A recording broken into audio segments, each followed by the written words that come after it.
A chartered flight carrying Palestinian nationals landed at the OR Tambo International Airport yesterday morning via Kenya. Addressing the media in Kliptown today, President Cyril Ramaphosa said government is assessing the circumstances surrounding their arrival. We obviously need to look at the origins, where it started, the reason why they've been brought here. And ordinarily we would have said they should go back, because they didn't have any documentation, but out of empathy, out of compassion, and because they are a people that we as South Africa have raised our hands to support, we felt that we should accept them and process their matter. So their matter is being processed, we are discussing it, our intelligence agency is involved, and the Home Affairs is involved, and DERCO is also involved. So we're going to do a proper evaluation and see what the future portends when it comes to this. Gift of the Givers founder Imtiaz Suleiman has blamed Israel for what he calls a coordinated effort to displace Palestinians. This unfortunately sounds like something very sinister. This is not the first flight. This is the second flight. We only knew about the second flight after we heard from the relatives of the first flight. This seems to be a coordinated effort from Israel to carry out a process of ethnic cleansing. A lot of them in the first plane didn't even know where they were going to. They paid a huge amount of money. Their clothes, medical supplies, hygiene was all taken away from them by Israel at the border. And then, of course, there was no exit stem.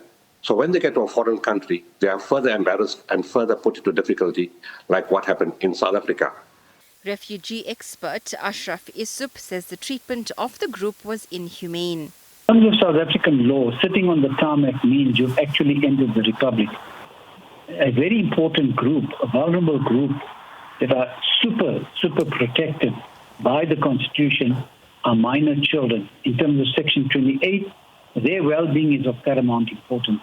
How can you possibly protect minor children by basically asking them to sit in a plane without air conditioning and without basic necessities? International relations expert David Monyai says the incident highlights a breakdown in government communication. And I think the best way is to await the investigation. I think the investigation should be carried at two fronts. One is domestically, that this is a government of national unity, whether it is speaking with one voice or not, given the fact that our foreign policy is under ANC, while the Home Affairs under DA.